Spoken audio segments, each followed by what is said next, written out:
Pada malam 5 Mei 2025, sebuah insiden kekerasan terjadi di Tangerang Selatan, tepatnya di Jalan Ampera, Kelurahan Babakan, Kecamatan Setu. Insiden ini melibatkan sekelompok mahasiswa Katolik yang tengah melaksanakan doa ibadah Rosario di sebuah rumah kontrakan.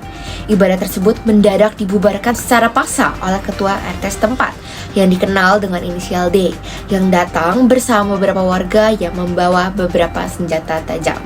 Menurut keterangan dari polisi, sekitar pukul 7.30 WIB, kegiatan doa bersama yang dihadiri oleh 15 mahasiswa dari Universitas Pamulang ini sedang berlangsung dengan tenang.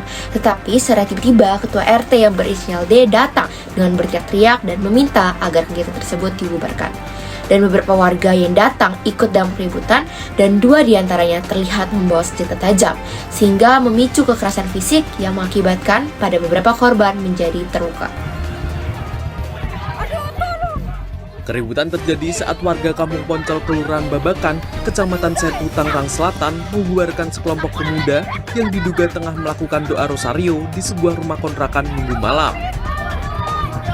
Warga kesal lantaran teguran untuk tidak berkumpul secara berlebihan di pemukiman tak dihiraukan hingga akhirnya dibubarkan. Ketua RW 02 Maret mengatakan keributan berawal saat Ketua RT bersama sejumlah warga menegur aktivitas para pemuda yang dianggap mengganggu lingkungan sekitar karena suara keras dan sampai larut malam. Sebenarnya saya sangat kaget ya, apalagi saya tuh gak pernah merasakan hal tersebut. Tapi tiba-tiba Ketua RT saya menggebrak itu rumah kontrakan. Dan saya melihat beberapa para warga lain juga ikutan menghebohkan dan bahkan ada yang membawa senjata tajam. Di sini ya saya cuma sebagai tim dokumentasi aja, saya nggak mau ikutan. Apalagi itu adalah hal yang tidak baik, yang dimana seharusnya ada toleransi di antara negara ini. Kejadian ini menarik perhatian banyak sekali pihak, termasuk organisasi seperti Setara Institut dan juga Perhimpunan Mahasiswa Katolik Republik Indonesia atau disingkat sebagai PPPMKRI. Mereka menganggap peristiwa ini sebagai pelanggaran terhadap kebebasan beragama dan sebuah contoh intoleransi terhadap umat beragama minoritas.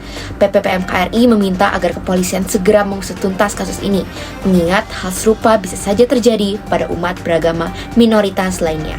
Update kabar terkini dari Kapolres Tangerang Selatan adalah Ketua Kapolres AKBP Ibnu Bagus Santoso menyatakan bahwa pihak kepolisian telah menetapkan beberapa tersangka, termasuk Ketua RTD yang kini tengah menjalani proses hukum. Pihak kepolisian juga telah mengamankan beberapa barang bukti berupa senjata tajam dan juga rekaman video kejadian tersebut. Dan juga telah ditangkap beberapa alat-alat senjata yang telah melukai beberapa korban. Dan juga saksi mata yang mendukung kerusuhan pada penggebrakan rumah ibadah tersebut.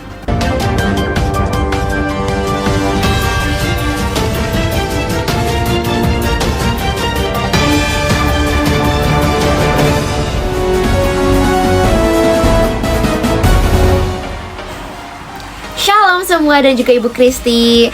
Nah, tadi kan kita udah menyimak ya video mengenai adanya kegiatan intoleransi di negara kita. Nah, sebenarnya itu adalah kegiatan yang tidak baik ya teman-teman. Apalagi negara kita adalah negara yang dikenal akan negara yang Bhinneka Tunggal Ika dan negara beragama. Dan tentunya seluruh masyarakat bebas memeluk agamanya masing-masing. Tetapi bagaimana ya tindakan ataupun sikap yang harus kita ambil sebagai orang yang beragama Kristen? Sebagai orang yang beragama Kristen, sikap yang perlu diambil dalam menangani kasus seperti ini adalah: pertama, mengutuk kekerasan dan juga intoleransi. Sebagai pengikut Kristus, kita harus menegaskan bahwa kekerasan, intimidasi, dan juga diskriminasi tidak sesuai dengan ajaran agama kita. Yesus sendiri mengajarkan loh ke kita untuk mengasihi sesama tanpa memandang latar belakang agama, ras, ataupun budaya mereka. Seperti yang dikatakan oleh Matius 22 ayat 39, oleh karena itu, kita harus secara tegas mengutuk segala bentuk kekerasan dan juga intoleransi. Selanjutnya yang kedua, yaitu mempertahankan kebebasan beragama. Sebagai umat Kristen, kita harus mendukung dan memperjuangkan kebebasan beragama bagi semua orang. Walaupun kita masih muda teman-teman, tapi Alkitab itu udah mengajarkan kita loh bahwa setiap orang itu memiliki hak yang sama untuk beribadah sesuai dengan keyakinannya, seperti dikatakan oleh Galatia 5 ayat 1. Dan dalam kasus ini, kita perlu menunjukkan dukungan terhadap hak mahasiswa Katolik untuk beribadah dalam kedamaian tanpa ada rasa takut akan intimidasi ke depannya. Yang ketiga, yaitu mendorong penyelesaian damai. Sebagai orang Kristen, kita harus menjadi pembawa perdamaian. Dalam situasi yang penuh ketegangan seperti ini, kita dapat berperan aktif dalam menyarankan dialog dan rekonsiliasi antara pihak-pihak yang terlibat. Seperti dikatakan oleh Matius 5 ayat 9, kita bisa mendorong komunikasi yang baik antara pemuka agama, masyarakat setempat, dan juga pihak yang berwenang. Keempat nih, yaitu mengutamakan hukum dan juga keadilan. Sebagai orang Kristen, kita harus mendukung penegakan hukum yang adil dan juga transparan. Seperti dikatakan oleh Roma 13 ayat 1-2, bahwa Alkitab mengajarkan kita untuk menghormati otoritas dan hukum yang ada, asalkan itu sesuai dengan kehendak Tuhan Yesus. Kita perlu mendukung agar pelaku kekerasan dan intoleransi dihukum sesuai dengan hukum yang berlaku, agar keadilan dapat ditegakkan. Yang kelima, ini adalah yang terakhir, yaitu mengembangkan semangat toleransi dan kerukunan. Orang Kristen harus menjadi teladan dalam menciptakan kerukunan antar umat beragama. Ajaran Yesus itu adalah ajaran dengan penuh hukum kasih, tentang kasih yang tanpa syarat.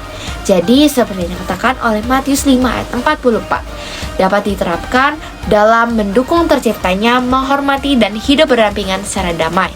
Walaupun kita tahu sendiri ya bahwa negara kita itu gak hanya banyak perbedaan agama aja, tapi juga ada tuh namanya perbedaan ras, terus juga ada perbedaan cara pikir dan lain-lain.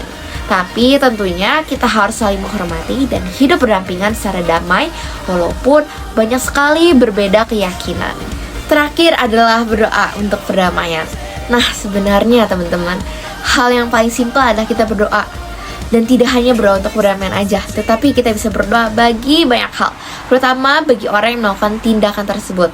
Biarlah mereka dapat kembali ke jalan yang benar dan berada di jalannya Tuhan. Dan jika saya sendiri berada di posisi tersebut sebagai mahasiswa, yang saya akan lakukan adalah tentunya harus memaafkan mereka yang melakukan tindakan kriminalitas kepada saya. Karena sebenarnya Tuhan Yesus sendiri telah mengampuni saya lebih dahulu. Oleh sebab itu, kita harus mengampuni mereka dan tentunya mendoakan mereka biar mereka bisa kembali ke jalan yang benar. Dan yang terakhir, yang bisa saya lakukan adalah saya akan menyebarkan hal-hal seperti ini atau mengangkat isu-isu seperti ini kepada teman-teman yang ada di media sosial, biar makin banyak orang dapat paham dan aware bahwa pentingnya toleransi di negara kita. Apalagi negara kita itu adalah negara yang beragama. Dan sekian adalah video dari saya. Saya mengucapkan terima kasih bagi teman-teman yang telah menyempatkan waktunya untuk menonton video ini. Semoga bermanfaat semuanya. Tuhan Yesus memberkati. Shalom.